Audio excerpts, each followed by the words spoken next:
Can you hear me okay? I can hear you fine. I don't know if there's any intro today because it says we're live right now. So why don't we just get into it? All right, let's get Why into don't it. There's a couple things I want to say before we even get started here. Jimmy, Jimmy, yes. I am currently in a van down by the river again. Okay. But there are some things we need to talk about, Jimmy. And I'm gonna Let's talk. I'm talk. just gonna say them. I'm just gonna say them. Okay, because last time this happened, I was in a different situation. I was in the back seat where it's more comfortable, right, and it's got some space to hang out. It was good. And then in the middle of that thing, as you know, I'm sitting here in literally in a van, a caravan. The river is literally right there. I'm in a van down by the river in the parking lot of an elementary school. And I'm halfway through this thing with you, and cars start showing up, and I'm in the back seat. And I had to get out of the back seat, get into the front to move the car because let's just be honest, Jimmy. Let's just be honest about this, right? This a guy sitting alone in a van in an elementary school is not a good look. And we're not talking like I don't have this like some big suburban or anything. It's a van. And Jimmy, it's not only is it a van, it's not a great van. It's a broken down, but there's the tail lights out because Allie can't back up, right? I'm looking over here. Look, right there. I don't know if you can see that. That's the rear view mirror. That's duct taped, Jimmy. That's duct tape. I don't know if that's up to code. I don't know if that's up to code. And I'm sitting there in this place, and cars just start showing up. So now I got to do it in the front seat because the cars show up. I got to drive away. And then what's going to happen, Jimmy? Then probably local police department where there's one guy. He's probably going to arrest me for driving around a parking lot with a iPad. I don't know what the situation is here, Jimmy, but here, this is my dedication to the show. I've decided to go away from like I was at the cabin. I'll go away for the show to make sure that we can help people and have a good time because I care about the show. We haven't been on for 2 weeks. Why haven't we been on for 2 weeks, Jimmy? Why, Jimmy? Why? Because you were on vacation 1 week, and the second week it was your son's birthday, so you wanted to go golfing, right? Guess what today is, Jimmy? Today's my son's birthday. But where? What? Oh, yeah, we're here because we care about people. Yeah, we don't just take the week off. And I'm in a van down by the river in an elementary school in a non-code. Like this is a bad situation. That this could be the last time the show ever comes on because I don't know what's going to happen to me. I don't know, Jimmy. I don't know, but you sit there and you laugh and like all of a sudden here we are, and I don't know what to do with myself. Now I'm sweating. I don't know. There's like it's like I'm working out. I don't work out. Now I feel like I'm working out. And there's more. Oh, there's more. See, so I was, and I'm this point now where I was going to actually take the other car, which is a nicer car, but the other car was in front of the van. So no, come back. I'm not done. And then I was going to take the other car. And the reason I was going to take the other car, Jimmy, not because it wasn't a van, it wasn't like it was a nicer car, but I wanted to take the other car because it had heated seats and I liked the feeling on my back. All right. So this is the situation I'm in right now. And I was so lazy that I decided I was to take the car. I'll take the van. It's fine. This is my life, Jimmy. This is my life. So how are you after a couple weeks off of your vacation and I am here dedicated to the cause and you're out here like traveling around the world like it's nothing. Welcome to Saturday, Jimmy. Welcome to the weekly show, everybody. And that, my friends, is Joe Sanfilippo. So, Joe, I was just waiting. I was not even going to dare try to interrupt you or pause you because I know what happens when you get angry. I know what happens. I'm not angry, Jimmy. Just a little frustrated. But I'll tell you this. While I'm frustrated, I'm going to see if I can do this for you. I'm opening the door. But look at this. I mean, check out those colors. Right? They're beautiful. See, Joe, I'm going to that's tell what I you. want you to focus on. I want you to focus on the colors today, Joe. Don't you talk to me about what I should do. Don't you boss me. You have to boss me. You don't tell me what to do. Joe, Go I just ahead. want you to live your excellence, Joe. I just want you to live Listen, your excellence. I am not an associate for Jay Casas. You don't tell me what to do. Sending me places. Go ahead. So now that you've had 3 weeks to like marinate on leadership because you haven't really done anything, maybe it's a time we can talk about what leadership looks like. So you've had 3 weeks. You better come up with something good. I'm telling you right now, you've had 3 weeks to really think about what you wanted to talk about. You better come up with something because this is on you. If no content is shared today, I'm not taking that. Let's be transparent with the audience. And what Joe is really saying is Joe and I have nothing prepared once again Zip. for today. Nothing. But why would we? But why would we? Work off you. So I'm going to share something what you said. So okay. You're absolutely right. I was not available the last 2 weekends because I was off playing.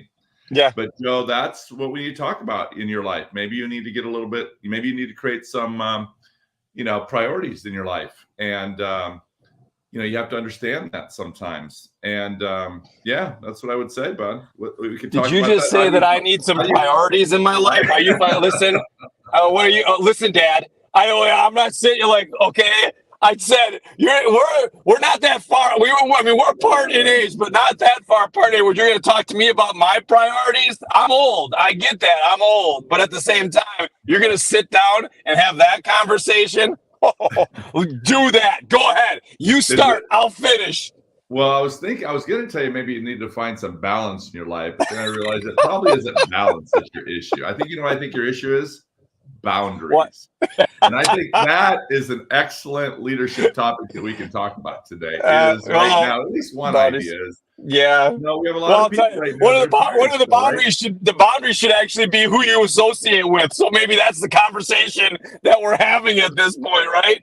Yes. We have to think about balance versus boundaries. Yes, I agree. And the issue of time, Joe. And it's so funny because the issue of time continues to come up as one of the number one reasons why we can't invest in people, why we can't, accomplish some of the things we're trying to accomplish. But again, I want people to kind of think about it differently here this morning. I spent a lot of time here the last couple of weeks with people who just don't seem to have enough time to do things. Mm-hmm. And I still believe this is why it's so important, whether it's in leadership or in the classroom working with kids or central office working with building principals, is look, we manage our own calendars, but this idea of time continues to resurface over and over and over again. But I still believe if we can just begin to see, like when we do not invest time on the front end, we always pay for it on the back end, right? We'll end up going into recovery mode. That's exhausting, but the time is continuing to come up. So when I say to people, so let me ask you a question.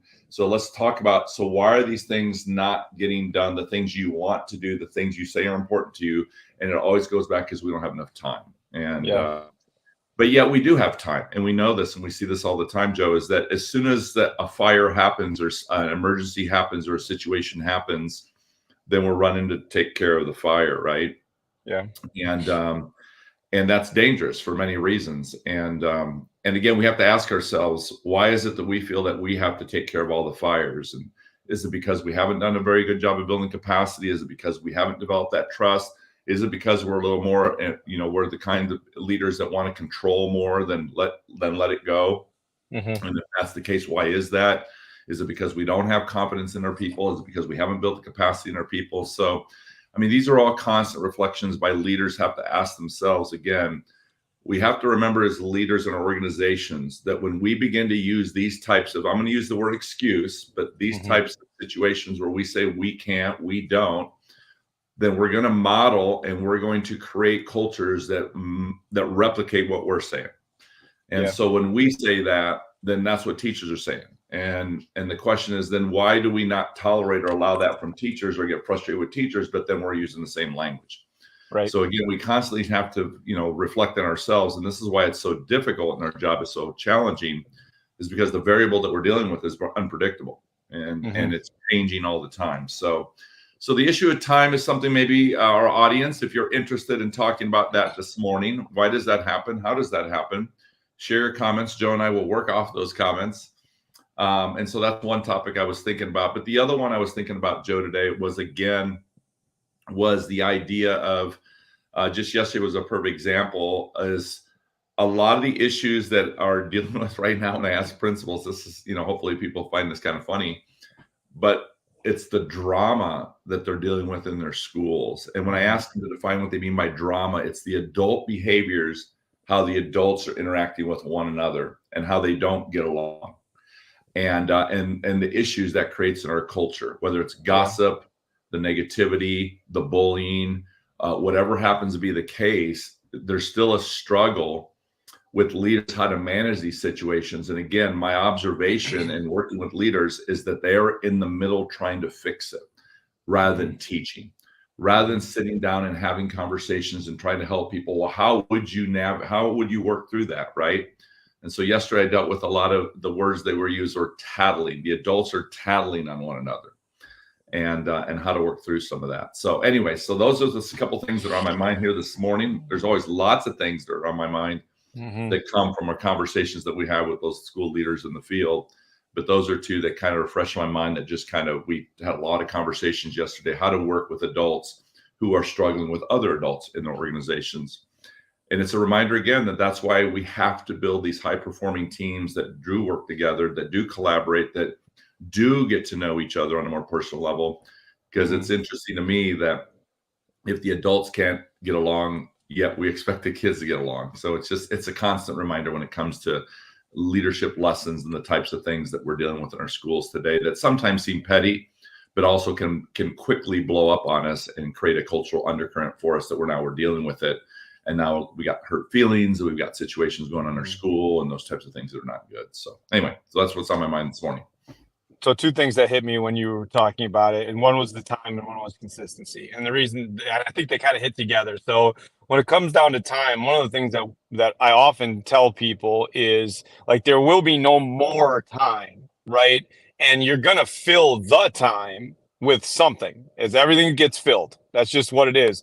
So where are you putting your efforts so you can trade it a little bit? And I think you talked about this years ago, Jimmy, when we were talking about making parent connections and making community connections, that you don't have any more time than anybody else. We just trade it and we put it on the front end so we don't have to deal with it on the back end. And the more that we do that, that doesn't mean that you can do it for everything. But I think one of the things that we got to keep coming back to is, we don't have all the answers. The thing that we're trying to do is give you the best chance. And if you can take one thing and tweak it and give yourself a better chance, it doesn't fix everything. And I think that's the problem that people have, is they're looking for the quick fix about and not putting in not that they're not putting in the work, but you're not seeing the immediate gratification for the work. So you start to wonder if the work is even worth it. I was talking to, Allie about this the other day. She was frustrated because she wasn't getting faster on her time. She trains literally 4 days a week, and she wasn't getting faster, and she was getting really frustrated because her times weren't going, getting any better. They were just about the same. And then last week they kind of clicked and they got better. And she was frustrated for months because she made this big jump, and then all of a sudden it turns into these little jumps along the way. And I said, that's kind of what it is. Like, you put in the work and you don't get a chance to see it all the time. And that stinks that you don't get a chance to see it. But when you see it, you realize the impact of all the work that went into it. So the parallel is all of these interactions that we have create the culture that we want to have in the building. So we're not always chasing people who aren't living up to what that culture says it should be, right? If all these interactions happen on the front end, you don't have as much of the tattling, right? You don't have as much of the drama. That doesn't mean that you don't have any. And I think sometimes when people do the stuff that we talk about on the front end and they still get some drama or they still get the tattling, they're like, well, it didn't work. Well, yeah, it kind of did, because you're not dealing with every second.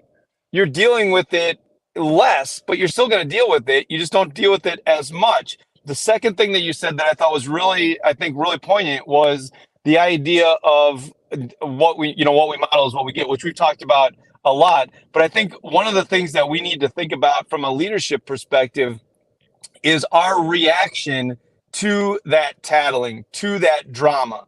Because when we're not consistent in how we handle somebody coming to us with that information, then you're everybody's bubbling on everything. And then it turns into, well, don't go talk to Joe today. He's in a really bad mood, right? Like there's a lot going on. So don't talk to him. And then they don't. And then they have to internalize all that stuff. But when we're consistent in our response to the drama, when we're consistent in our response to the tattling, to what's going on in the building, then it invites people to come back and have real, true conversations about how to get better, as opposed to just coming to tattle or just to talk about the drama, which also puts it in a situation, because if people aren't really high on your leadership, on your leadership ability, or they're not real high on you as the leader, and they know they can get you cranked up, they're going to come to you with an adult problem to see your reaction. So when your reaction isn't solid, when your reaction isn't at where we want everybody to be,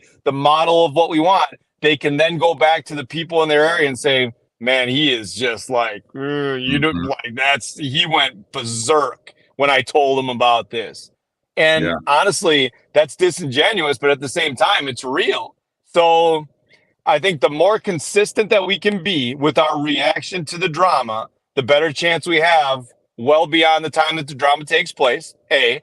And B, we're not telling you that we have more time. Well, we have more time now because we don't work.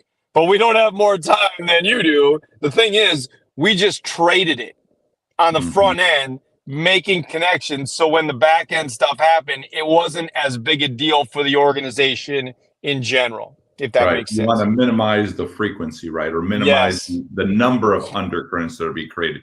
Because again, as Joe said, we can't fix all these problems. And, here's Amy's over here making this comment. She's exactly right. I don't think our job is to fix it. I think our job is for us to respond more effectively, to bring up better versions of ourselves to these situations. And I think we'll get a better result, because that's all we can really do. As Joe said, we don't have the answers for all these things. And I think that's the pressure that a lot of leaders put on themselves. And the question is why? Is it because they see themselves as servant leaders? Is it because they feel responsible? What is the reason why we feel that we have to manage all these situations, which, by the way, we can't. Right. But in this scenario, so I would ask the audience, so think about it this way. Think about the last time a teacher brought an issue or a problem to you. How did you respond? In this particular case, the individual is saying, well, what do you want me to take care of it, or do you want to take care of it? Right. Well, as soon as I said, if you give me that choice, I'm always going to say, I want you to take care of it. Right. I said, here's the question I have for you. So you took care of it, and now you're in another situation. So my question is this: are you happy with the results you got? And the answer was no. And I said, well, if you're not happy with the results you wanted, and that's the result you got, then something's wrong with the process, or something's wrong with the way you manage that situation. Now, you've already told me now this other individual is upset at you, and they're also upset at the individual because they didn't go to that individual. And we know this. We see this all the time. But let's break this down a little bit, because I also think we have to be real about it. Whether it's a parent calling to complain about a teacher, or a colleague coming to you to complain about a different colleague, we can say, well, you need to talk to that individual first, right? Most people would say that that's the best practice, right? That you should go to the individual first. But there's where we have to invest and spend a little time to understand, why are they choosing not to talk to the individual first? And that's the experience that you talk about, Joe. So the idea is, well, there is a reason. Not all these people are just trying to avoid. Not all these people are just trying to turn it over to you. They truly have had an experience that did not go well. They do have anxiety. They are worried. They are nervous. They have had a bad experience prior when they tried to talk to the individual. So there's where we as leaders have to kind of, as you always say, Joe, break the script, right? To try to understand. We then have to respond to that differently. And that's where I think as leaders, again, we have to approach everything from the heart of a teacher, to teach these individuals then how to manage that conversation. First of all, so help me understand. So what is your trepidation? What is causing your hesitation? So we now come from a point of curiosity, a point of questioning, a point of trying to understand that why does that individual behave the way they behave? Now I have a little bit more information. Then we have to analyze, is this something that has to be dealt with immediately, like right now, or can we ease into it and try to work through this situation without rushing through it? Because we know when we rush through things, we get sloppy. So then the question becomes then, if they have had an experience, then how do we coach them through that process? So we have to give people some options. You and I could, have this conversation. Let's work through this and let's model this, because we could also use an analogy to say, Joe, so let's say, Joe, you came to me. I could say, Joe, listen, I could go have this conversation with this individual for you, right? But here's my worry. If I do that, what do you think that individual is going to say if I go have the conversation? And she's going to say, why didn't Joe come talk to me? So we can already predict this probably. So if that's the case, then how do we work around that? What does that look like, right? So it'd be no different than me saying, Joe, so you have a parent who calls me now and they're upset at you. And then I just go and I start working the situation with this parent. And then I come to you and say, this parent's upset at you. And you would say what to me, Joe? Jimmy, why didn't the parent call me? And so now we're that analogy of helping people see that this is no different, right? You want me to go talk to this individual, but you know what the individual would say. And you would say the same thing if a parent called me. So then the question becomes, so why do these situations happen? Well, we know that parents will sometimes call administration because they are worried that their child will it will be held against them. It'll come back and harm their child. But then how do we ever help the teacher get better? And that's what we have to help us as leaders. Remember, we have to be able to work with parents. Help me understand what your frustration, what your worry, what your anxiety, where's this coming from? And then we have to assure them that doesn't happen. And so one of the examples, Joe, I always use is the request for teacher changes. We all deal with that as leaders. They come to us during the summer to request a teacher change. I just had a conversation here just recently with somebody.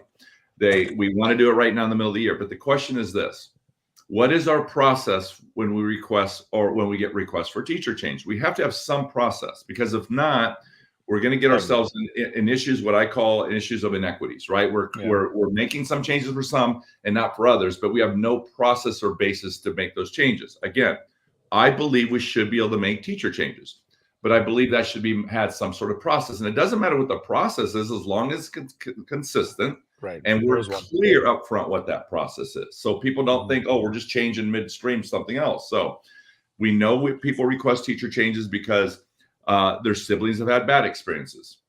We have teacher change requests because that teacher has already had that teacher before, and we know that they've had bad experiences. We have teacher request changes because of based on reputation. And by the way, let's just be honest. When teachers are allowed to behave in certain ways, we know which teachers are getting the number of requests for teacher changes. That is a leadership issue. We are creating these issues for our parents and our children because we are not addressing these issues with these individuals. But again, then we have to go back and give our leadership some grace, because the truth of the matter is some of those are very complex. Some of these people are bullies. Some of these people have been entrenched for years. Some of these people are part of a union. Some of these people are going to file a complaint or a grievance against you. These people have been allowed to behave for so long that it does also cause trepidation on the side of the leader. So I feel like we're all like in this, like we're systemically just like almost traumatized. Like, oh, I can't deal with the parents don't want to deal, or the parents don't want to deal with the teacher. The principal doesn't want to deal with the teacher. And it's complicated, right? And that's why it goes back to how do we begin to be very clear in our expectations? Yep. How do we develop the skills to hold people not necessarily accountable, because, well, we do want to hold them accountable, but it should start from a point of curiosity. And that is, we need to understand, why are these people behaving this way? And at the end of the day, we have a responsibility to advocate for these children. We have a responsibility to advocate for these families, but we also have a responsibility to advocate for these teachers. Right. And to simply move kids from one teacher to the other classroom without working with this teacher, now we're going to frustrate our best teachers, because guess what's happening with them? They are getting all these kids put in their classroom, and they're saying, but wait a second, I have to work with all these children, and yet their class sizes are lower, and I have some of the most challenging students in our school. And it's not that I don't want to work with them, but everybody has their threshold, people. Right. And so we really have to navigate these that can be very, very complex. So That's what I love about leadership, is trying to work through those things. But remember, it always goes back to trying to understand why people behave the way they behave. And we as leaders have to see ourselves as teachers and coaches before we see ourselves as evaluators. We Right. know we evaluate, but we don't start from a point of evaluation unless it's, some behavior that's so egregious. But most of these are issues of people not doing their job effectively. So how do we train these people? And how do we let them behave that way? And I always say that teachers should have been retired 5 years ago. Really? So for 5 years, we've known this, and we allow this teacher to continue to behave that way. How much harm and damage have they brought to children in those 5 years? Right. Well, you come to the first thing that we talked about was the process that you have in place for, moving students, or process in place for anything, right? And it's important to have a systematic process in your school that allows everybody to be consistent when it comes down to how things are handled. But I think it's just as important that you as a leader have a process to go through this stuff too.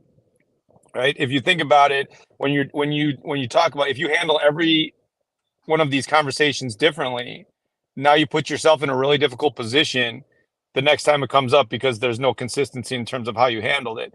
So if your process is to ask questions, make sure you get a better understanding, figure out the timing of the situation and how you're going to help with that situation, and then what the follow-up is beyond that, I think you're going to be better for it, because you have a process in your mind of what you want to do too. So when you start asking the question, why do you think this is happening? Or what's going to, why is this going on? Or tell me more about that. And then you get into the conversation with that person about, okay, so here we are, and we have this problem to fix. What do you see my role? What's my role in helping you with this process? Is it, do you want to actually go through a role play of having a conversation with this person, so we can, kind of like, you can actually say these things out loud and it makes it feel better? Do you just want me to give you some suggestions? Do you feel like you need a space to have this conversation? Do you feel like you want to, whatever the case may be, whatever that is. And then after you do that, and they leave that space with you're essentially your coaching conversation with them, what do you do to follow up to make sure that process A worked well, and B, that it actually happened? Because how many times do people go out of your office after you've had a conversation with them about how you're going to help them fix it, and then they come back to you in 2 weeks and they're like, well, it all just kind of took care of itself. Like, I didn't have to have it because it just stopped happening. Well, guess what? It's going to happen again. So when we don't commit to the process, we put ourselves in a pretty difficult position.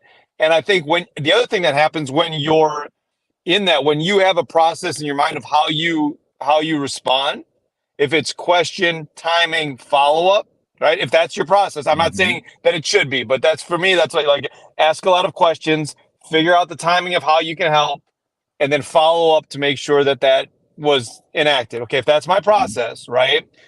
The other thing that happens is it reduces the number of frivolous conversations that people have with you, because they just, the whole conversation of, I just wanted you to know, right?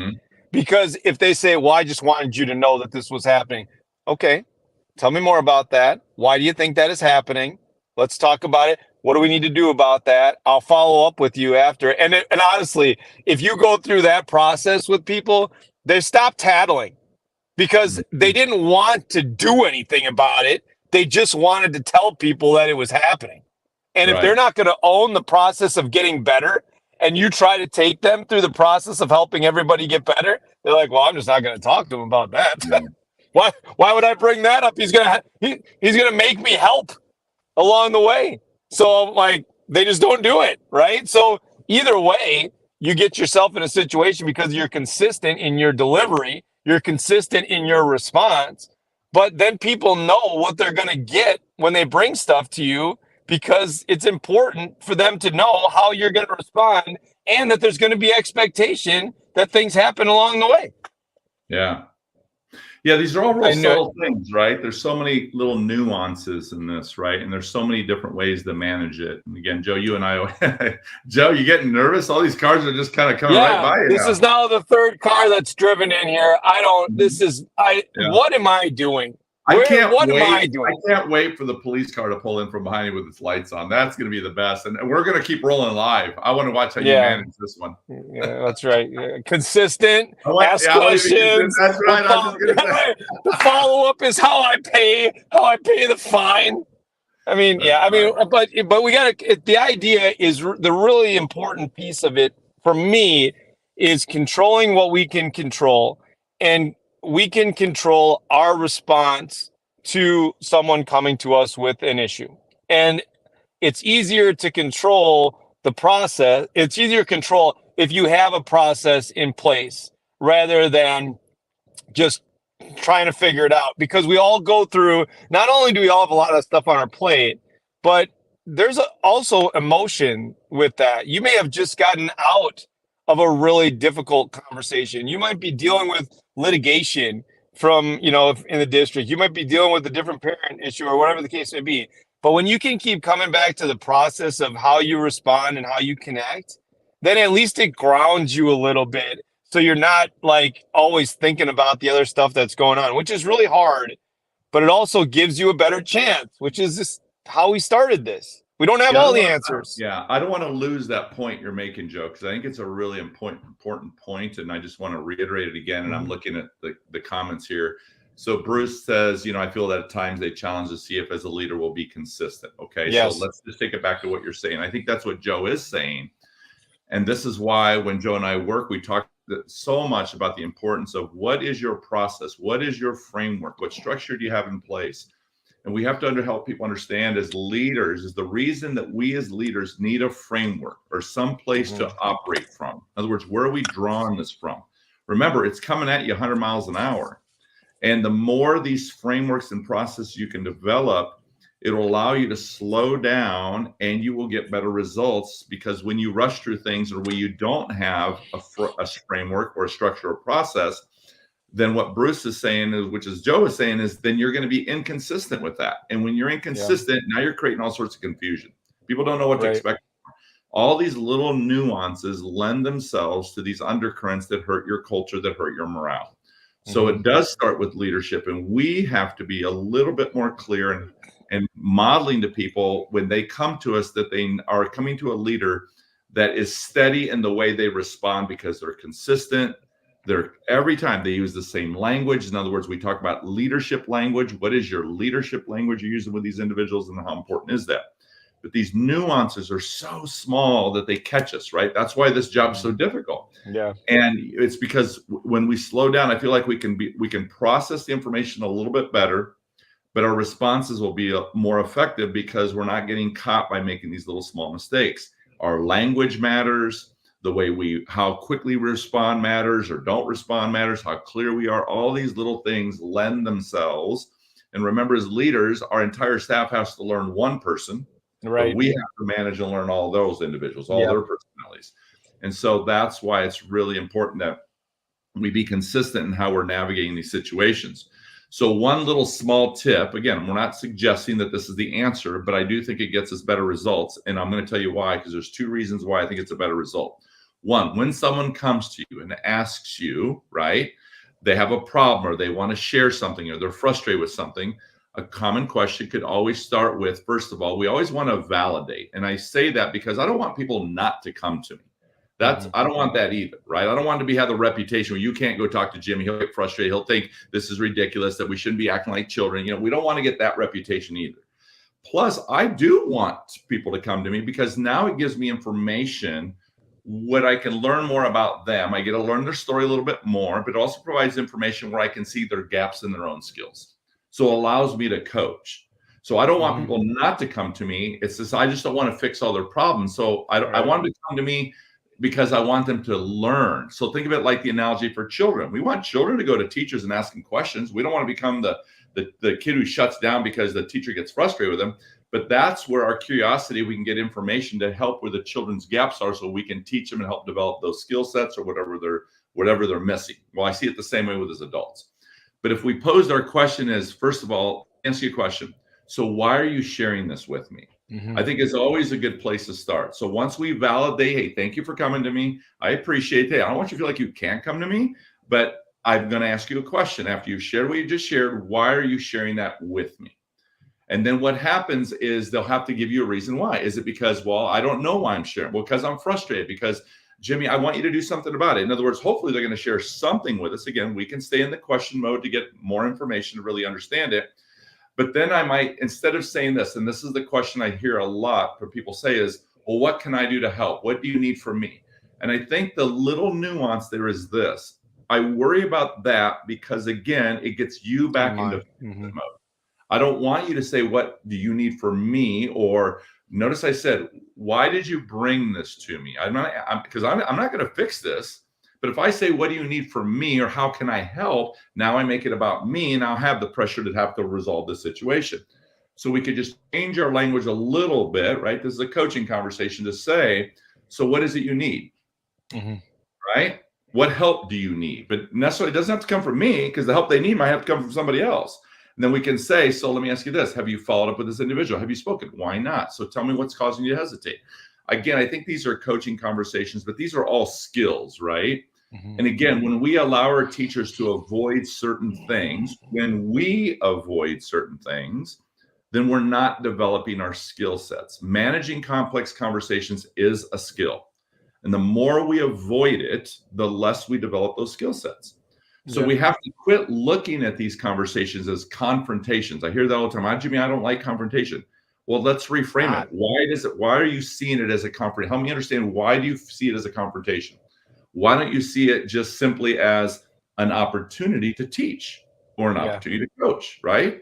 And so when we begin to see it differently as leaders, I think that, and then our behavior reflects that, I think we get better results. So it's like the idea of, most leaders will tell you they have an open door policy. Then I always ask, well, then how come no one's walking through the door? Right. If you have an open door policy, why aren't people, or why is it always the same people walking through the door? Yeah. And so we have to just understand that's why leadership is so complex for us. But again, this is, I think, why we do it, because there is just something about it that the challenge of leadership, I don't know about you folks on here, but it just excites me because we're always trying to figure out these little nuances and how do we really develop these high performing cultures. And the truth of the matter is, people, we're not magicians. We can't figure all this out. We're just, all we can do is keep trying to get better. But I do know this. I'm a big believer that it always starts with us. It starts with leadership. So I totally agree. And I think one of the things that, just for clarity's sake, I think the idea that the more consistent that we are, then you don't have the same people coming to you all the time. You have more people coming out to give you suggestions. But even the people that just want to come and complain about stuff, they start to think about whether or not that issue is really something that they need to bring, or is that something that they can handle on their own?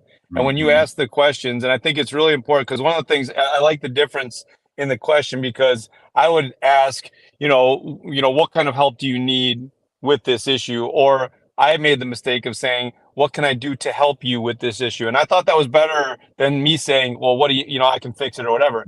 But me saying, what can I do to help you with this issue is different than what do you need for this issue? Because I might not be the one. Yep. And now it ends up being, well, no, not even that, Jimmy. It's not even that. It's that I may not have the answer, but if I say, what can I do to help you? Then it's incumbent upon me to help, which is fine. But if I say, what help do you need? It might not be me that helps. Correct. It might be somebody else in the building that helps. And then it ends up then it's not the two of us. Now it gives me some breath to actually bring more people in, so I'm not dealing with it all the time. I really like when you're talking about the nuance, I think that's important. I also think it's important when we think about how it affects our leadership teams. Because if we have a leadership team, let's say we have a leadership team of 5 people, and a parent comes to one of us and asks us a question, and then they go to another one because they don't like the answer that they got from us. Yep. They go to somebody else and ask the same question. They get a different answer. Now, here's the interesting thing. The answer that they get from the other person might not be the one that they want, but it doesn't matter to them, because then they can go and tell everybody that the administrative team is not on the same page because they got 2 different answers. It doesn't even need to be the one that they want. They just need to create the divide for the next time that they have the conversation. Right. So when we have a process in place to say this is what it's going to look like, we help everybody on our administrative team too, which is essentially that's our thing. As the leader in the building, if we lead a group of leaders that are also leading a group of other leaders, we got to be really cognizant about the consistency with them too. And we can talk about this for days. This is of all the conversations that we have with schools and with districts and with leadership teams, I bet you this is the one that comes up more often than anything else. This parent engagement, community engagement, and then leadership capacity in terms of like the undercurrent comes up almost all the time that we talk. Yeah, and it kind of comes back, Joe, to that time factor that we started with, because I remember one of my a really good mentor of mine one day was out watching me, and I was saying, hey, how can I help? What do you need from me? He's the one that mentioned that to me, because I was also in the same rut with the time issue. He says, Jimmy, one of the things I noticed, he goes, I love your heart for kids, right? But you, my friend, live in counseling mode with kids, and you're the building principal, and you've got a school to lead. And it's not that I don't want you spending time with kids, but you are spending enormous amounts of times with kids that don't allow you to manage the building in its entirety, because you keep wanting to fix all these issues for these children because you come from a really good place. But you have to identify what is it they need, and it doesn't need to be you who, quote unquote, fixes this. Correct. You need to understand you're not a counselor, Jimmy. You're not the professional counselor, and you are the building leader. Your job is to gather information and then take them to the individuals who do that for a living, who can support these children.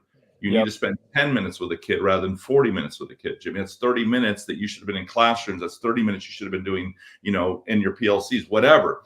And that's always been a reminder to me to see that. And I see that a lot. And I think it comes from really good places. So I think the reflection for the leaders is today, watch yourselves next week and ask yourselves, are you getting caught in that counseling mode? Are you getting caught in that save it mode, that fix it mode? Again, it comes from a really good place. That's your heart.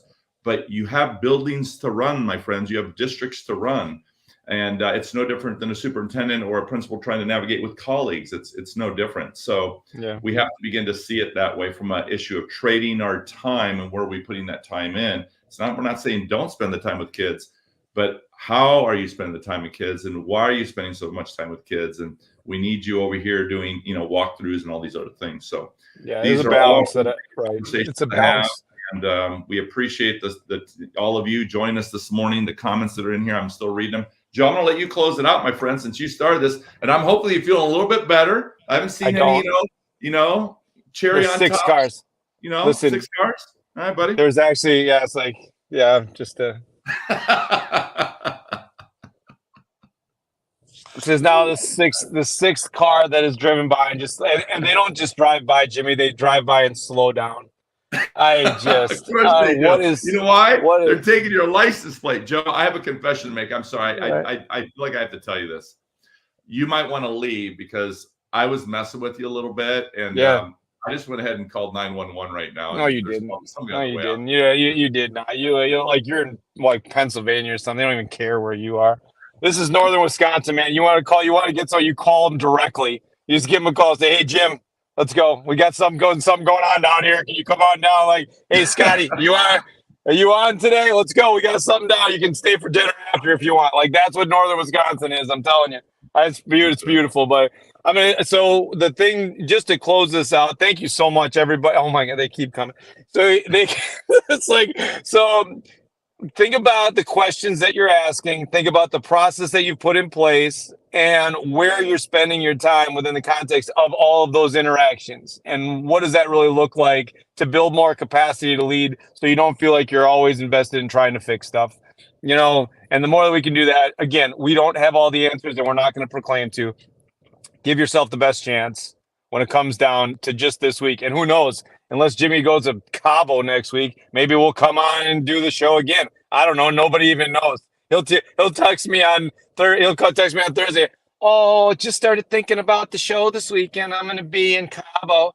So, we'll figure it out. Hopefully we'll be around. And if not, we'll just tweet out a bunch of stuff. Anyway. Yo, I'm still on my honeymoon, buddy. I'm 3 months into it. I'm still flying high on my honeymoon. So we're going to live life. Yeah, of course you are. That's fantastic. You go right ahead and do that. All of us will just keep working just keep working. Well, Joe, we don't work. Did you tell the audience that I'm taking you on a honeymoon in December? How we're going on a honeymoon in December? Remember that? Yes, yeah, that's right. Well, but we're not. We're not going anywhere. We're going to Chicago, where you don't have to pay anybody's, in fees to go anywhere. So don't do that. You're probably going to take us to a place that I already bought you a gift card for. Like, let's be honest about what's happening. Okay? Don't be that guy. Don't be that guy. That's not what's happening. Go away. Just go. Everybody else, have a great weekend. Have a great week. Let me know if there's anything else. That was a good one, Joe. You got me there. Right. You're right. You're absolutely right. I'm not wrong. I'm not spending one dime on you, dude. I'm not spending one dime on you. Go. Enough. There's more cars coming in.